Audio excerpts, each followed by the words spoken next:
हालातों के भूत बातों से नहीं मानते हैं और बांग्लादेश के साथ भी अभी कुछ ऐसी ही तस्वीर देखने को मिल रही है।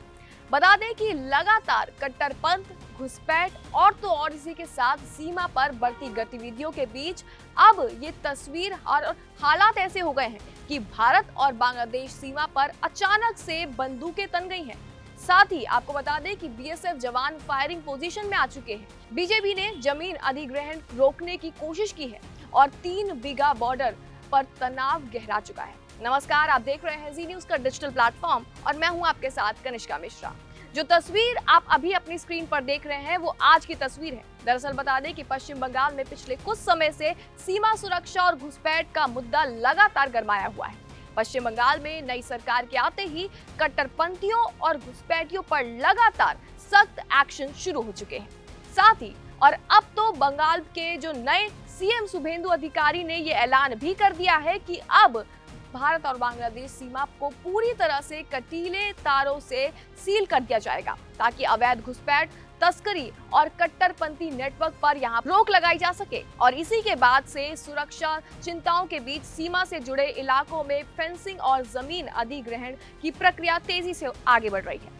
और इसी के साथ आपको बता दें कि इसी कड़ी में मामला पहुंचा पश्चिम बंगाल के मेखलीगंज में। भारत और बांग्लादेश सीमा के सबसे संवेदनशील इलाकों में से एक माने जाने वाला 3 बीघा कॉरिडोर। हालांकि बता दें कि 3 बीघा कॉरिडोर विवाद कोई नया मुद्दा नहीं है।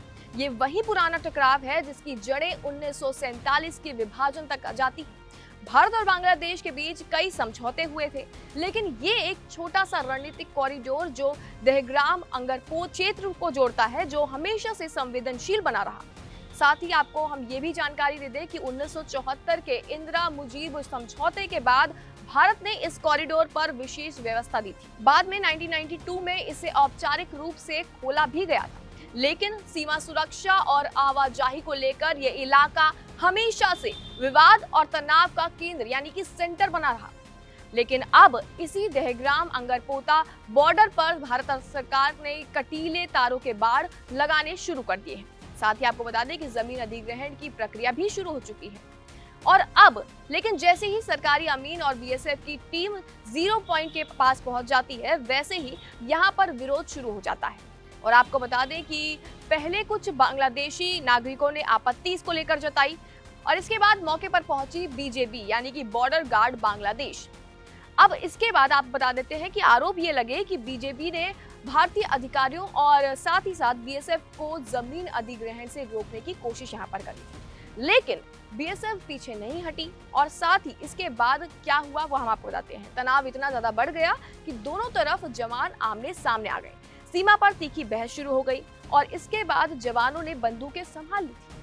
अब आप सोच रहे होंगे कि ये सब क्यों हुआ, तो बता दें कि उनके बीच में फायरिंग पोजीशन ली गई और कुछ ही देर के लिए माहौल पूरी तरह से विस्फोटक हो गया था। सोशल मीडिया पर अब वायरल हो रही तस्वीरों में आप साफ देख सकते हैं कि बीएसएफ जवान सीमा पर मोर्चा संभाले खड़े हुए हैं और इसके बाद उनके सामने बीजेपी और स्थानीय लोग खड़े हुए हैं और बीच में जमीन की नाप जोख चल रही है और पूरा इलाका यहाँ पर भारी तनाव के बीच हाई अलर्ट पर नजर आ रहा है।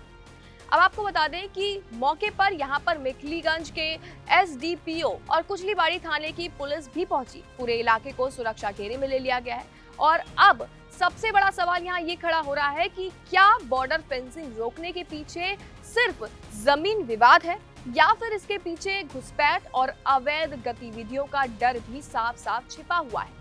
क्योंकि जब भारत सीमा को पूरी तरह से सील करने की तैयारी कर रहा है तो विरोध और टकराव भी तेजी से अपनी चरम पर बढ़ते नजर आ रहे हैं यहाँ पर। अब फिलहाल बीएसएफ ने साफ संकेत जरूर दे दिया है कि सीमा सुरक्षा पर कोई भी समझौता यहाँ पर बर्दाश्त नहीं होगा, लेकिन सवाल अभी भी यही बना हुआ है और कायम है कि क्या आने वाले दिनों में भारत और बांग्लादेश सीमा पर तनाव और भी ज्यादा गहरा सकता है। क्या लगता है आपको इस पूरी रिपोर्ट के बारे में? कमेंट सेक्शन में अपनी राय जरूर दें और तमाम ऐसी जानकारियों के लिए बने रहिए जी न्यूज़ के साथ।